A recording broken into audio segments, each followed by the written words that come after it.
Girlies, I know you want this plant. I mean, just look at it. It is beautiful. It is iconic. It is a statement piece. It's an amazing conversation starter. But I have to tell you the truth, babes, because we keep it real with ourselves on this page. Your Monstera Deliciosa, as yummy and iconic as she may be, doesn't work for every space and doesn't work for every person. Okay, you might get it thinking, oh my god, I'm gonna have a beautiful looking plant like this, but at the end of the day you end up having a frightening scarecrow each time you walk into your home. I'm gonna give you 6 reasons why you shouldn't get this plant, why this plant may not be a fit for your space or for you as a person. Okay, and I believe that after this video you'll be convinced and settle for other alternatives. All right, so the first and the most obvious one is that this plant takes up a lot of space. So this particular one is your Monstera large form, and Monstera in general, your Monstera Deliciosa variants in general, they tend to be big. That's why they are called Monsteras, because Monsteras translates for being monstrous, being huge, being gigantian. Okay, so bearing that in mind, babes, you know you live in that small tiny studio apartment, so where do you think this is gonna fit?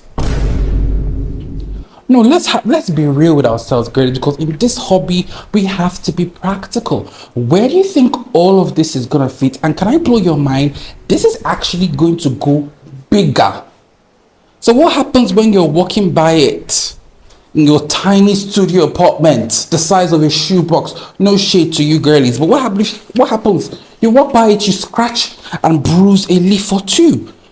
It gets in the way. This is a plant that needs ample space for it to really look beautiful and for it to really be showcased beautifully. This is not a plant you get if you live in a shoebox apartment, babes. No. And for us growing this plant outdoors, this is a plant that takes up so much shaded space. Trust me, I live in an extremely sunny country and shaded space is a premium for me.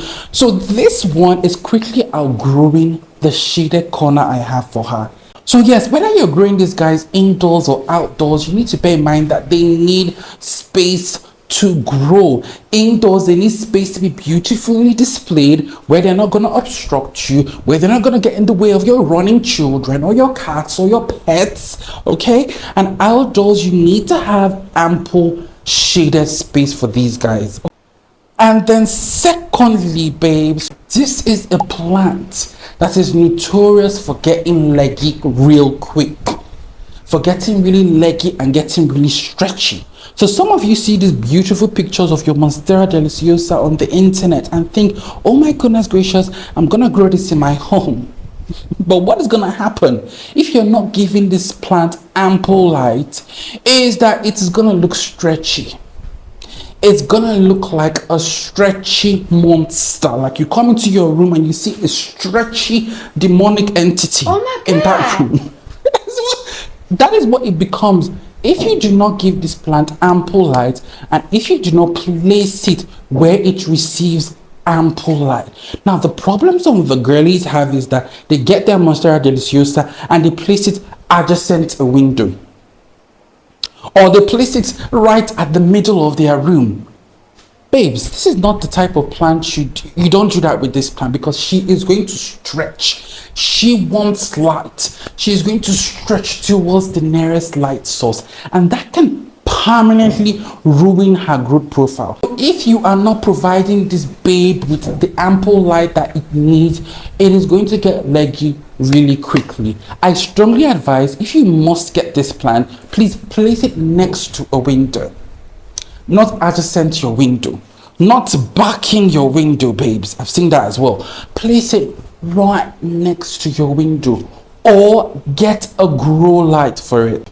Also, when you get a grow light, the placement of the grow light is very important, because how you place your grow light can alter the growth profile of these guys. Remember I said they love to stretch towards the light. So if you place your grow light above, these girls will be stretching upwards, right? If you place your grow light to the left, these girlies will be stretching to the left. So even when you're getting your grow lights, you need to place them in a direction that will be most suitable for the growth profile you desire. So you see, this is, I keep saying, This is not a beginner-friendly plant. I've talked about it in one of my videos, and I still maintain it.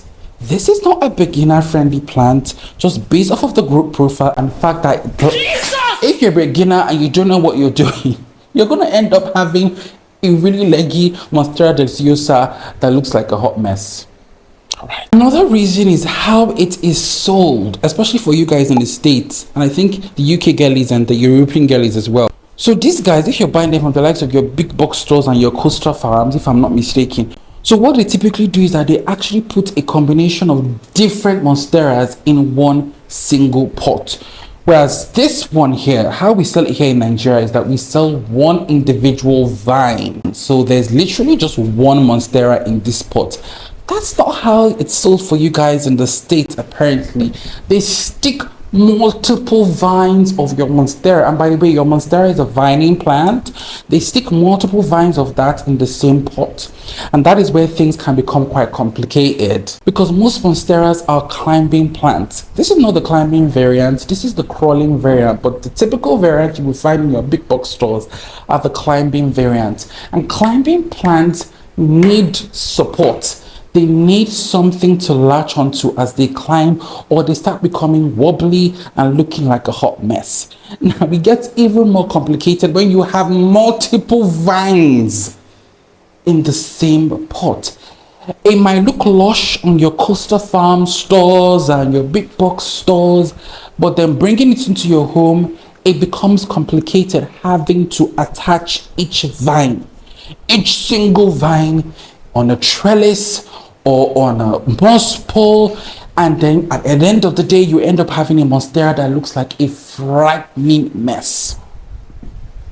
Okay, so this is why I say this is not a beginner friendly plant, because if you're a bit advanced and experienced with gardening, what you would do is that you just separate each one, right, and maybe grow them individually, or you should be able to master how to trellis them properly. For the beginner girlies, this can pose a challenge, and what happens for a lot of people is that their monstera starts to look unruly.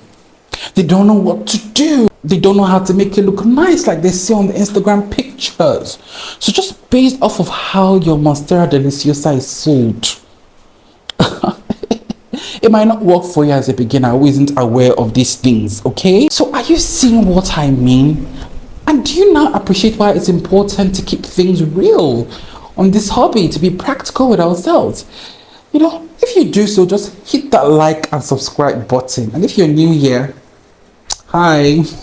Okay, so the next point is that this plant, I've talked about it before, your Monstera Deliciosa, there's just something about the leaves. I think it is the surface area of the leaves. I don't know, but this plant is so appealing to trips. Trips absolutely love Monstera Deliciosa. Like, oh my goodness, trust me, if you have a Monstera Deliciosa and you have a trip infestation in your house, this was what started the trip infestation. But that is your Monstera Deliciosa, your Monstera Tri-Constellation. Most Monsteras that have these big leaves, I think there's just something about the surface area that just appeals to trips. Trips love it. Trips love it. And if you're a beginner, trips can honestly be scary. Not even for beginners, even advanced collectors, trips are a nightmare. They will drive you crazy. And because of how tiny they are, you oftentimes may not detect them until a full-blown infestation has happened. So yeah, that's another reason why if you're a beginner, your Monstera Deliciosa may not be a good one for you, because you're gonna battle trips with this plant. Everyone that own the Monstera Deliciosa, I can bet you they have battle trips with this plant. Okay, now when it comes to trips, I will tell you they can be scary and they can spread fast. What has worked for me, I know eco-friendly girls don't like it when I say this, but what has worked for me with trips is a systemic.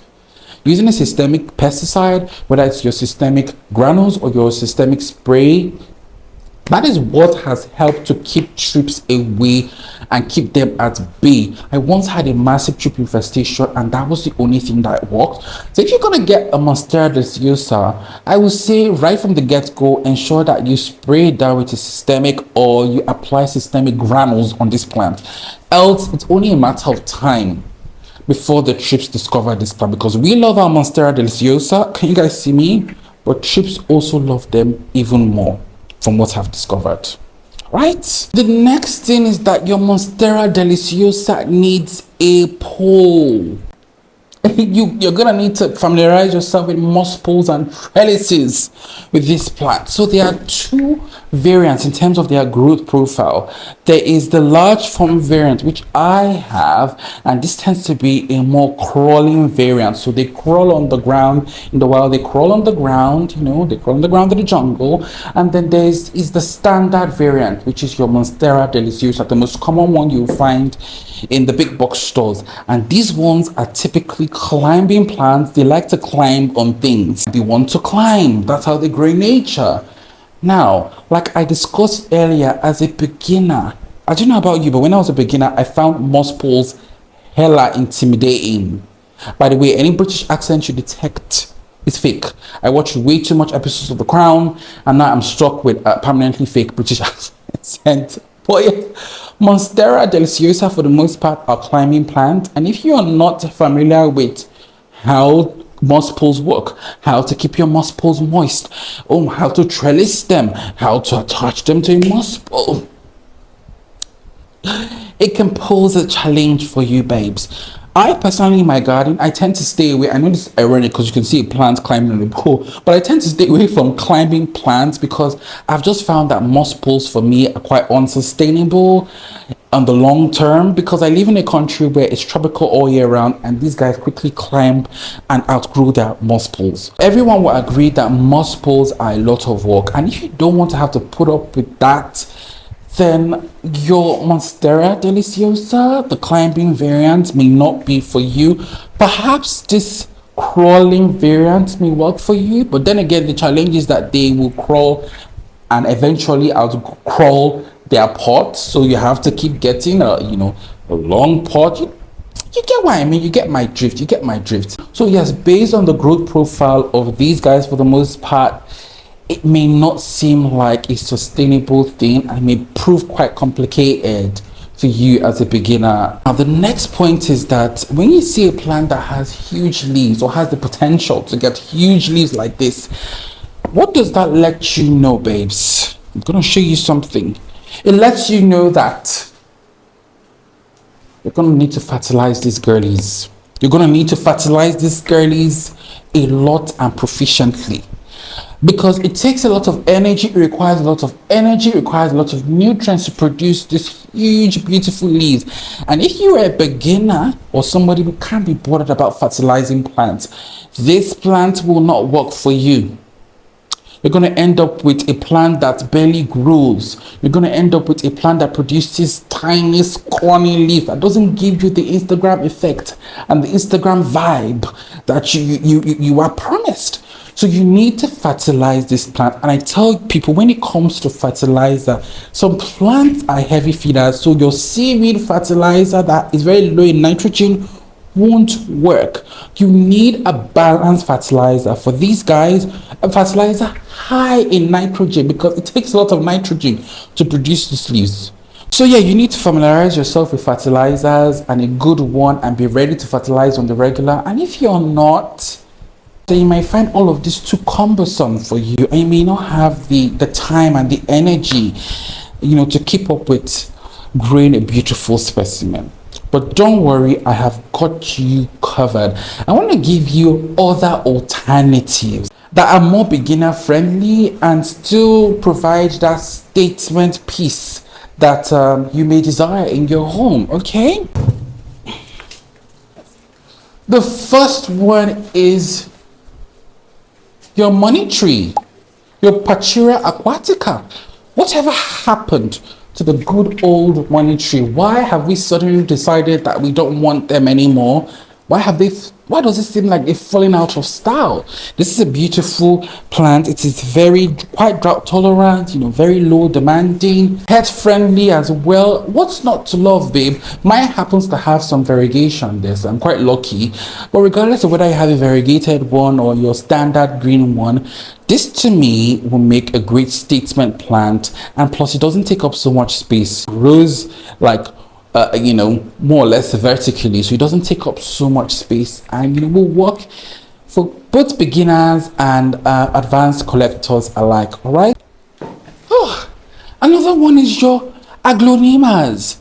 A lot of you in the States, you see your aglaonemas as just like boring office plants, but that's because you all are sleeping on some of these unique varieties. Get yourself a huge bushy aglaonema. Trust me, they make amazing statement plants. Just get a massive one, put it on top of a stand, and you're good to go. It's low maintenance, and and just look at the material.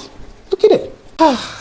So anyways, I hope you found this video useful. If you did, please, as usual, like, share, subscribe, and I will see you guys in the next one. All right, bye.